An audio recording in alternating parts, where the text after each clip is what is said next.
to the Piedmont Triad Podcast. Before I get too old, I'm gonna head down to Muscle Shoals. Baby, you can meet me at the station. Welcome to the Piedmont Triad Podcast, where we explore the strange and unusual culture of the Piedmont Triad area of North Carolina. I'm your host, David Locklear, and you're listening to Part 3 of our 4-part continuing coverage of the Carolina Chainsaw Massacre Festival in Winston-Salem and Greensboro, June 3rd and 4th.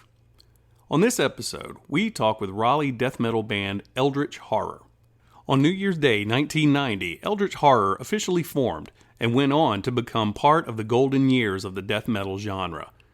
Blending a unique brand of dark, heavy, memorable riffs and eerie Lovecraftian-like themes, they joined the ranks and provided a new dimension to the already strong North Carolina metal and punk scene. They effectively harnessed the power and creativity of not only the well-known metal masters, but also the lesser-known established acts of the time, such as Death, Morbid Angel, Obituary, Carcass, Bolt Thrower, Sepultura, Creator, Sodom, Venom, Bathory, DRI, Voivod, and the legendary Nuclear Assault, who will be making one of their final appearances at the Chainsaw Massacre Festival. A similarly dark cross-section of art and literature, specifically the works of literary and visual giants such as Edgar Allan Poe, H.P. Lovecraft, Ian Miller, and John Blanche, in part, were further catalysts for immense inspiration and exaltation. From 1990 through 93, Eldritch Horror produced demo tapes that were heavily traded worldwide with the massively loyal and DIY underground metal magazine community. They also appeared on King Fowley's first Midnight Offerings compilation CD in 1992 and performed regularly in North Carolina, Virginia, Washington, D.C., and Maryland while building a strong local fan base. Over a decade of silence began in 1994. However, 2 rare surprise shows in 2006 demonstrated Eldritch Horror had not been forgotten, and in 2013, the band decided to ceremoniously reform to pick up where they left off. In 2015, they self-released a long-awaited debut album, Untouched by the Sun, a full-length 9-song re-recording of all the definitive Eldritch Horror tracks from the past. Since then, there have been many great live performances, including an appearance at the world-renowned Hopscotch Music Festival and a headlining spot at the 2017 Raleigh Death Fest. In March of 2022, Eldritch Horror released a 3-song EP called At the Altar of Death, with their current lineup consisting of David Price on vocals, Dennis Shaw and Graham Farrell on guitars, Adam Cohen on bass, and John Placco on drums. David and Dennis talked to us recently about what Eldritch Horror really is, the underground tape trading in the 80s and 90s, and how the PMRC's explicit lyrics warning stickers really helped Generation X find some kick-ass music.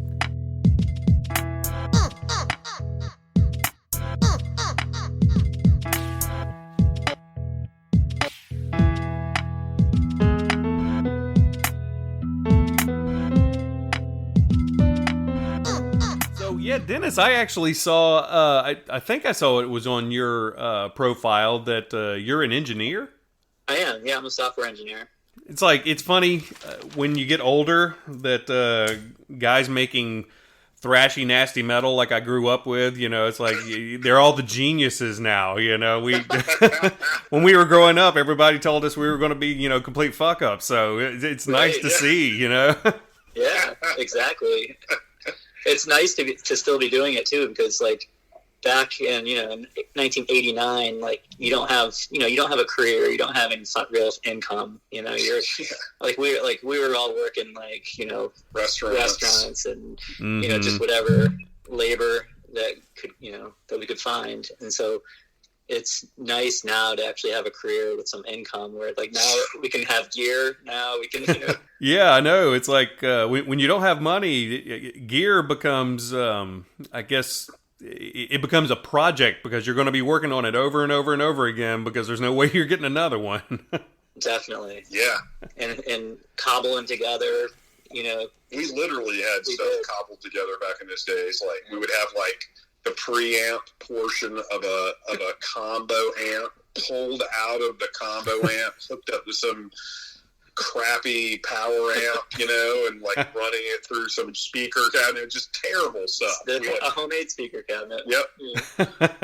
It's like whatever periodically it smokes and smolders a little bit. Actually, yeah. Well, as long as it doesn't catch fire, I mean, that's really what's important. Everybody can kind of come back from an electrical shock. It's kind of dead, right? Yeah, we did. We had a fire. Oh, no. Fire. That's how I ended up just singing vocals for the band.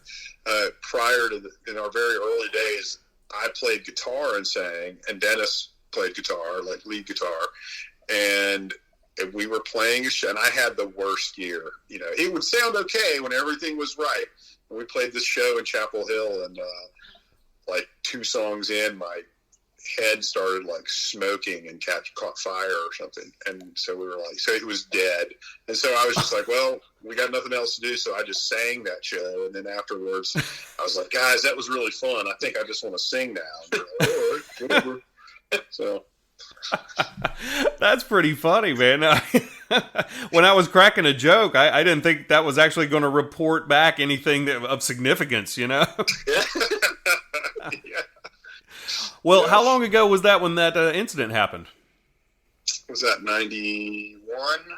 92 probably? 91. 91 or 90, like late 91, probably 92, early 92. Because back then, like our first couple of shows were at this place called the Street Scene in Chapel Hill on Franklin Street. Which I think still exists. It might still exist, but I don't know if it's called the Street Scene anymore. It was a teen center. It was a teen center, so there's no alcohol, no booze, no anything. Supposedly no profanity. Yeah. It was put that yeah. But that was like, our first probably 2 real shows. I put real in air quotes. They were real. They were real. A lot of people would pay to come out to see it. Yeah. But so were you like, was that were you guys always Eldritch Horror, or were you going by another name at this time? Yeah, we were Eldritch Horror from the beginning. Yeah, we did from the start of like playing shows. Like, that was our only name, really. Yeah, we toyed with some other ones, but that's the only name we ever went by. We discarded all other terrible names. And back in those days, no one knew what the hell Eldritch meant. Yeah. Now it's like, I manage a game store, like a board game store, and like you can't throw a rock without hitting something with Eldritch written on it in that store.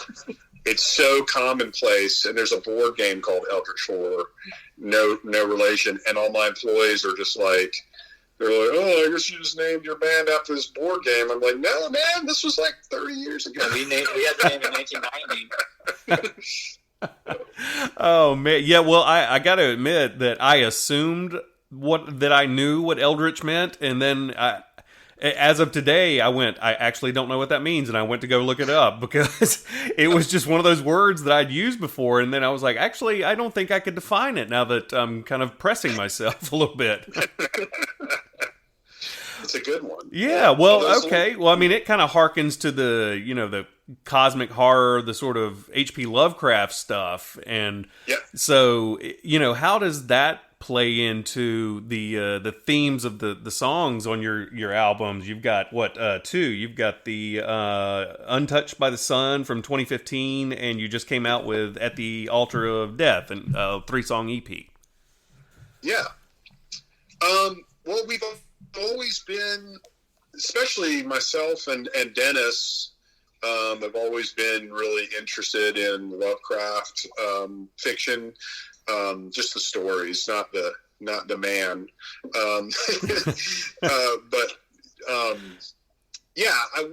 We both, I think, fell in love with that stuff, and I was really discovering that right around that time.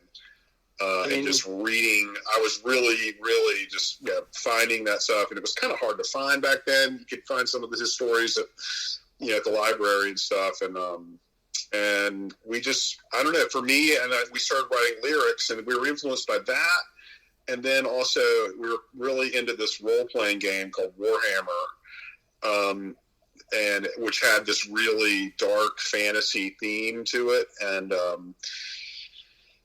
so that, and it kind of dovetailed in with the Lovecraftian stuff. It felt very like a natural connection there. And so when we first started, I ended up writing most of the lyrics, not all of them at the time, but I don't know. I just tried to sort of not imitate or exactly, but sort of just tell little stories that seemed to have the same, like you said, cosmic horror to them. Mm-hmm. And pretty much all those lyrics through to today are still like that. We have like one song from the old stuff that was like, kind of satanic, but not really like saying, hey, be a Satanist or anything like that. It was just more of like a cautionary tale. So it's like, for me, it's like one of the things I liked about Lovecraft's fiction is a lot of the stories are like cautionary tales. Essentially, it's a guy who is, delves into things he shouldn't, and then shit goes wrong for him, him or her. And the same, and so that's kind of like what most of our lyrics are like. They're like little stories, little short stories. Yeah. And I mean, that I kind of got that sense from it, at least from a couple of them on the EP, like the A Dream of Pan. I got that sort of vibe from it, and I guess Lovecraftian stuff is something that I've only come to kind of recently appreciate. For some reason, it never connected with me when I was younger, the way it did with a lot of other people. And I can never put my finger on why, because I've always loved horror stuff, and I've always loved, bizarre horror things. And I guess my poor brain just wasn't able to grasp the ungraspable and grasping the idea that that's the horror of it all, Right, absolutely. Yeah, it's sort of like defining the thing is the antithesis of Lovecraft. They want it to be it's all about setting your,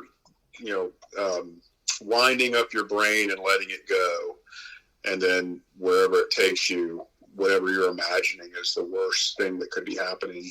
That's it. That's the horror.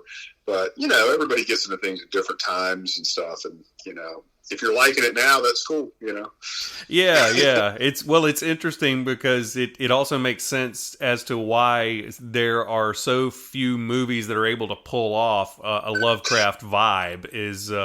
I guess everybody's got their own interpretation. Yeah, and a lot of those people who have their own interpretation have no money, and they make a movie like Dagon or something like that, because there's a ton of movies that are loosely based on Lovecraft, but you're right. I don't think there have been some that aren't directly based on Lovecraft that have that somehow, graze that sort of feeling of horror. But nothing that's really, directly links to it. Yeah, nothing that's really hit a home run yet. Like there's no faithful recreation that's really good of like the Call of Cthulhu or like like the Mountains of Madness. And it might never happen. What's the guy's name who made what's the Mexican film director Del Toro? Guillermo del Toro. He's been rumored to be trying to make an At the Mountains of Madness film for years, but it's apparently it almost happened, and then they said it had to be PG-13, and he was saying he wouldn't make it unless it was rated R. Right? Right, and they were like, well, we don't want it then, so. Oh, man. Now, see, I'm not saying that he would have been a slam dunk on it, but I imagine that it would have been visually just amazing for him to put a movie like that together. I would love to see like someone like Terry Gilliam. Oh yeah, try to do something. Yeah, because I think he's a filmmaker that has like the vision for like the visual vision for something like that, something cosmic. Yeah, he's kind of got that. It's like a Gonzo sort of aesthetic in a way. Right. Right. It'd be interesting. Yeah, I could see David Eggers, man. David Eggers could do it. Right. Man. Well, hey, speaking of films, you guys are going to be appearing at the Carolina Chainsaw Massacre in a couple of weeks, and that's going to have a bunch of the classic and not so classic, like horror film stars that people all love and adore, So, is there anybody there that you're pumped about seeing? All of them. Yeah. I think one of the cool things is First Jason, the band is a band that's playing, and there's, I believe he's the singer, right? The singer of First Jason was the guy who played Jason in the original Friday the 13th. You know, he has that brief scene where he's the kid who came out of the lake. The kid who comes out of the lake at the end. That's pretty cool. I'm looking forward to seeing that. Yeah, I'm too. And of course, like Trick or Treat was kind of I don't know how old you are, David, but like Trick or Treat was like one of those sort of, what do you call it? Cult classic for anybody into heavy music back in the 80s. Like, every little metalhead group, somebody in that group had a copy of that movie on VHS. I had to sneak to watch it because my mom wouldn't let me watch it, and somehow I snuck away a copy and watched it behind her back. Yeah. And it's not like it's good necessarily, but you know, it had it had like all these metal bands, these hard rock bands on the soundtrack. Yeah, I appreciated the fact that they at least tried to treat the metalheads as a person with something of a personality, you know? Yeah, absolutely. Instead of the the caricature. I don't know. What about you, Dan? Anybody? Yeah, I mean the same. I mean, I'm kind of excited to go around and meet them all, and talk to them. John Dugan is kind of cool. Mark Price, like you guys already talked about. From Family Ties. Yeah, from Family Ties. Yeah, Skippy. Dennis is going to go up and have him sign his Family Ties poster. He seems like he's probably got a pretty good sense of humor about it. I bet he'd go for it. Yeah, I bet he would. Oh, sure. I bet he would. Yeah, it's a really cool. I'm really interested to see, like, I think there's going to be vendors and stuff that are horror themed. Yeah, I'm real excited about all of this stuff because I'm always looking for random kind of hard to find horror memorabilia and like definitely films. Hopefully someone there is selling some hard to find movies and stuff like that. Oh yeah, that'd be so cool. I'm looking forward to that kind of stuff too, just because I'm not like a huge collector, but you know, if I come across something kind of cool, I'll definitely look into owning it, just because I do like having things like that. But I know there are some people that have like entire garages dedicated to it, and I'm not quite far down that rabbit hole. But I like neat stuff like that. Like Rob Zombie's house on MTV Cribs. Well, hey, I mean, like that's how he earns his living. So it's like, I've already got a couple of things I collect. So if I try to like start a new collecting hobby, I think my wife would probably turn me out. Like, nice knowing you, brother. Right.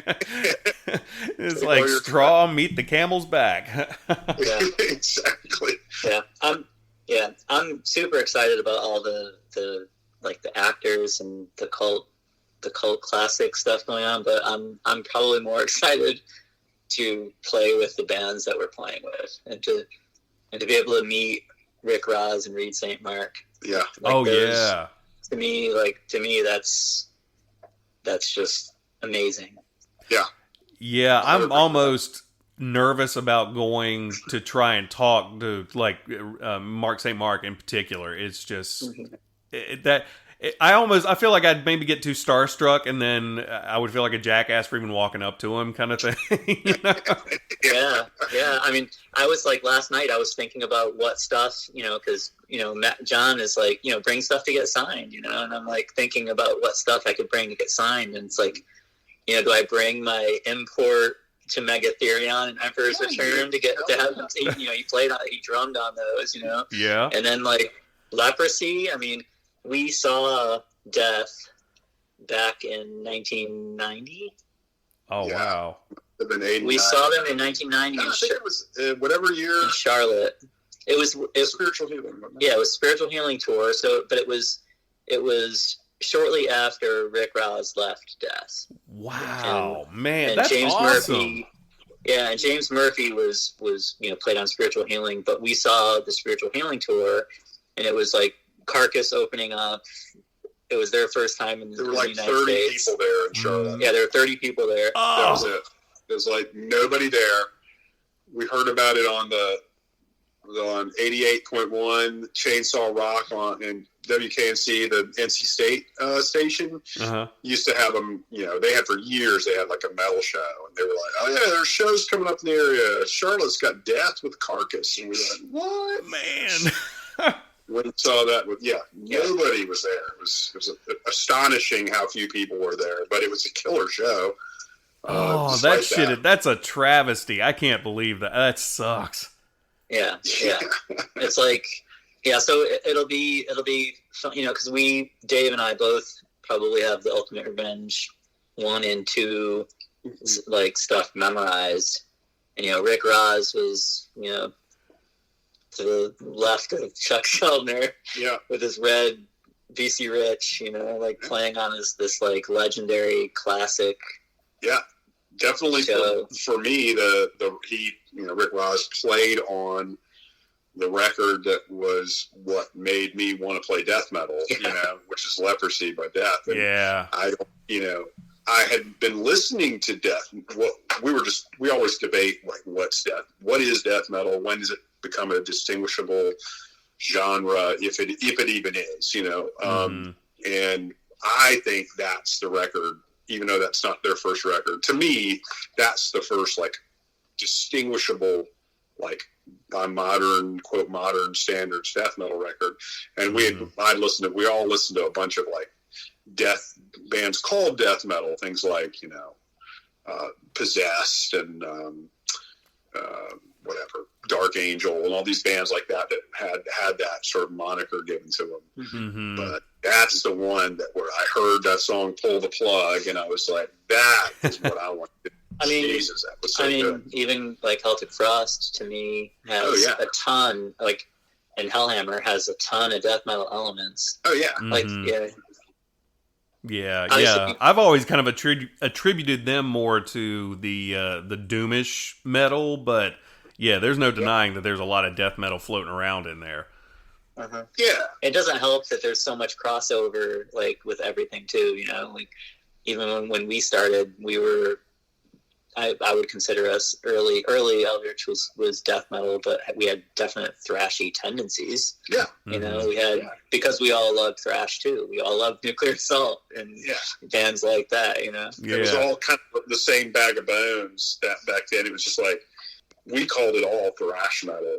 When I was like 16, we would listen to Metallica and we would listen to Death, and we'd listen to Cryptic Slaughter, and we listened to DRI, and we listened to Testament, Creator.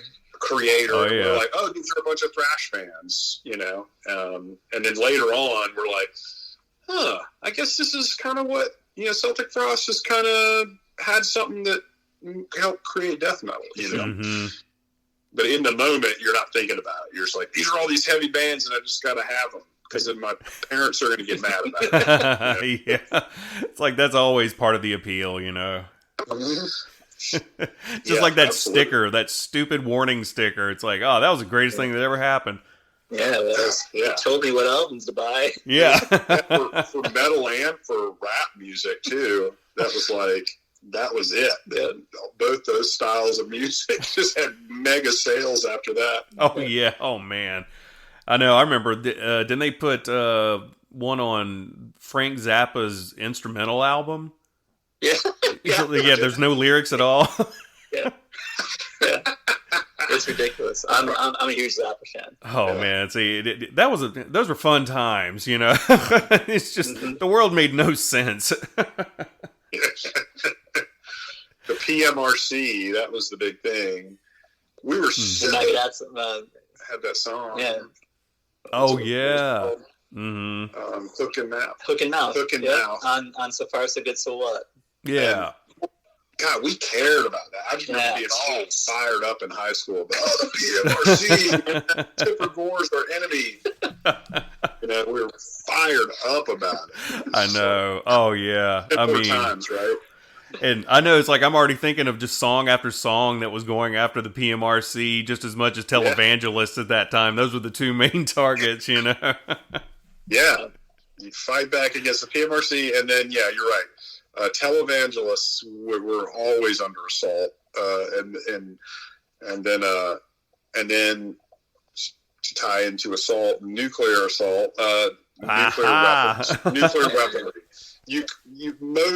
I think almost every thrash band in that time period during the Cold War had at least one really good. Sodom and Creator and Metallica. Yep. When they were a thrash band. Yeah. I know, isn't that weird to say that they were a thrash band? Yeah, it is weird.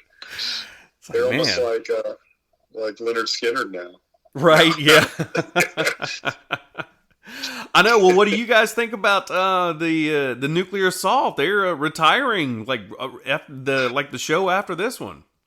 It's sad because I found a clip a couple days ago. I found a clip from like 91, 90, the Handle or 92. It was the Handle Care tour. Yeah, and it was incredible, right? Mm-hmm. And then I found a clip from they came back together for some fest, and it was in 2015, and they sounded just as good.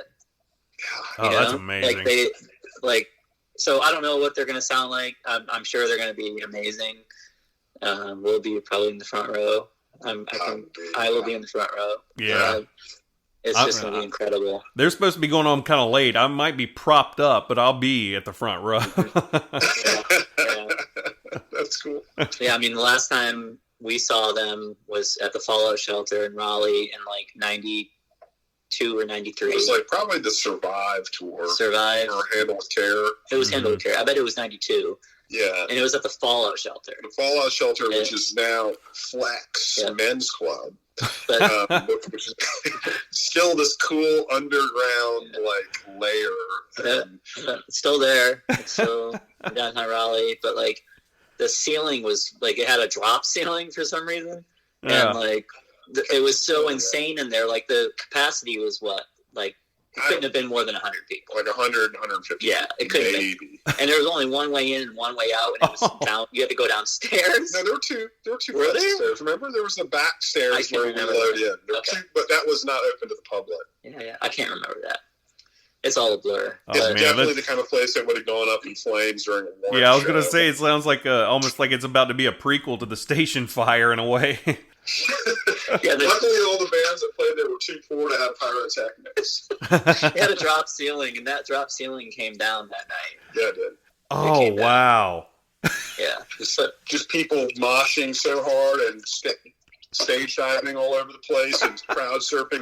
Tiny club, and it was just brutal and awesome. Feet were kicking the ceiling in, so the ceiling was just like gone after that. Which we love all that stuff. We grew up in an era where death metal bands liked people to mosh. Yeah. Mm-hmm. I don't know. It's different now. There's a whole divide with some of the younger death metalers that I know.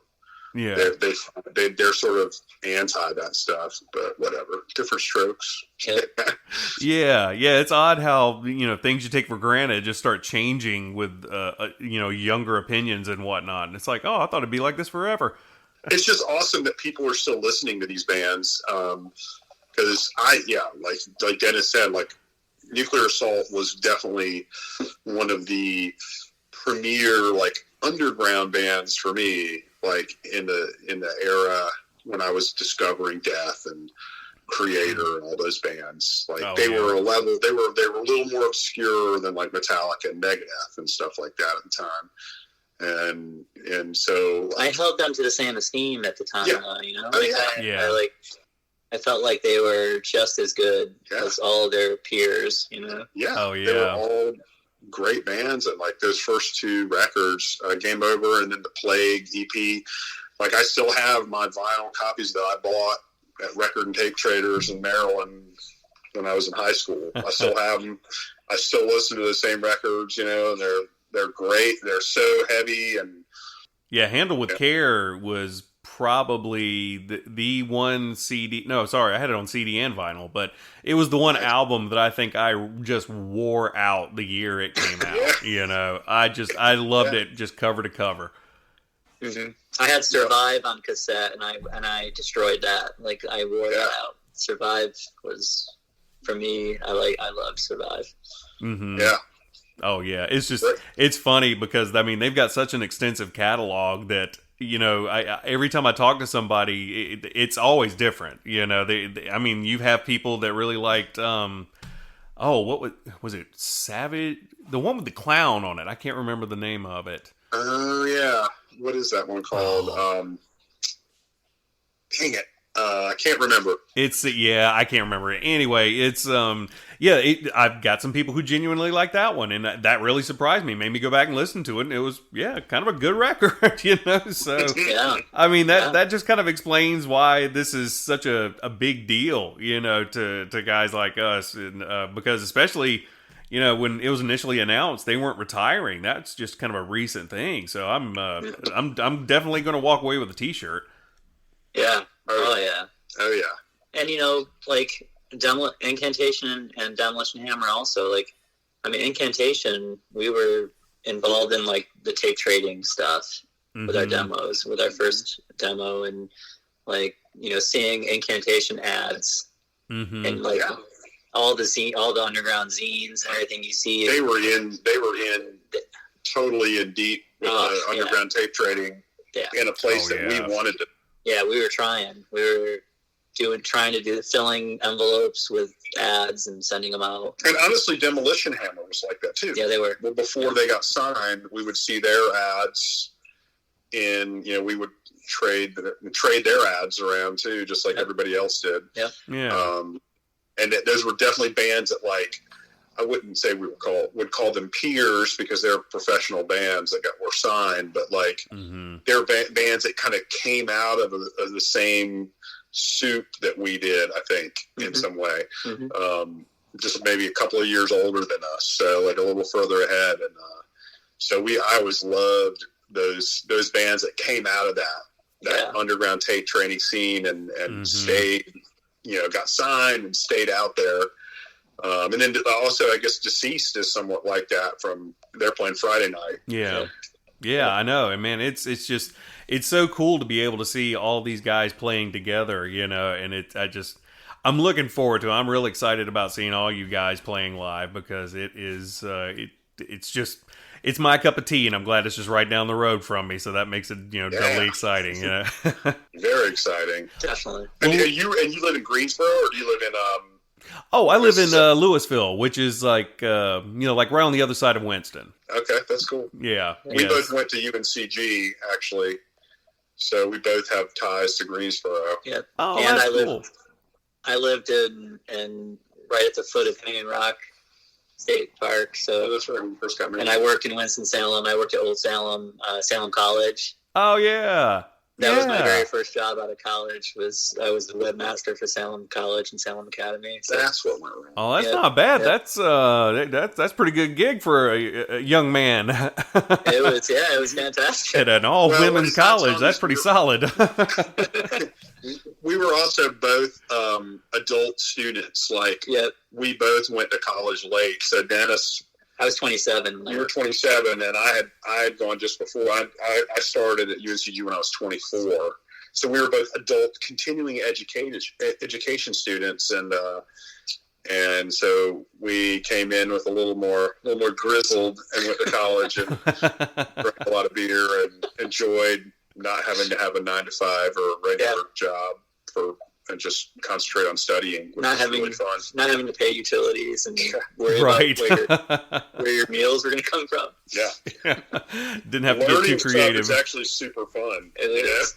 You don't have to do anything else. Right. Well, guys, I appreciate you taking a few minutes to talk to me this evening. Did you want to plug your socials, websites, all that kind of stuff? Go ahead, Dennis. Let's see. Since you're the webmaster. So if you obviously if you search Eldritch Horror on any of the streaming platforms like Spotify, Apple Music, Amazon Music, Tidal, Bandcamp, you'll find us that way. Obviously, we have a Facebook page, and we have a Twitter account, we have an Instagram account, Eldritch Horror Band. Yeah, you got to watch out for the Eldritch Horror board game. Yeah. When you Google it. Bandcamp is awesome. If we have a YouTube channel. If you search for Eldritch Horror Band or Eldritch Horror Metal, the YouTube channel. Which is fun if you want to hear like our new material, which is our best And also, I think on the YouTube channel, we have some videos of back when we all had hair. Yeah, we have some old playing stuff. in the 90s. when we would trade shows with Deceased, we would bring Deceased to Raleigh, and Deceased would bring us up to and Maryland. False Prophet. And False we Prophet. still play shows with them. Oh, that's awesome. Yeah, we have old ties with False Prophet. Oh, that's great. Yeah, I talked to Paul not too long ago, actually. So, yeah, he's a nice guy. Yep, he is. Really nice dude. Yeah, it's so fun playing with those guys still because, like, I don't know, we've just been around. Both of us have been around so long, and they're a little bit older of a band than us too. But it's just so cool that we're both still doing it, and we really like them, and I think they really like our band, and we both play what you would call death metal, and but stylistically extremely different. So it's always been fun for us to play shows with them because we're not doing it the same way. We have a totally different ways of approaching death metal, and it makes for a nice band to play with, and it's always a good time when we play with those guys.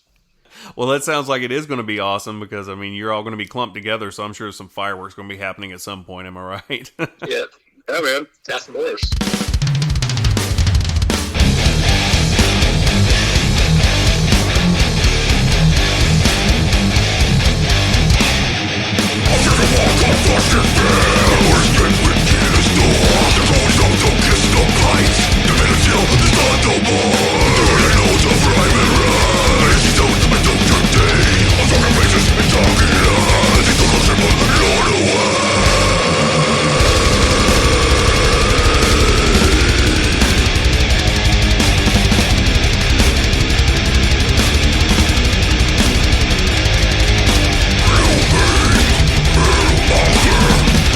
Gods in their shalom.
going to do it for this episode of the Piedmont Triad Podcast.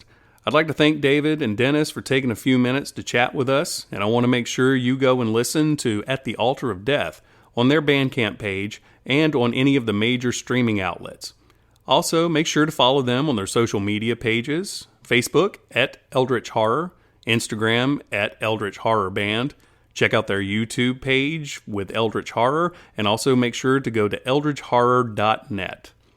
Also, if you haven't already, grab tickets for the Carolina Chainsaw Massacre Festival at carolinachainsawmassacre.com or at Hippo Records in Winston-Salem or in Greensboro.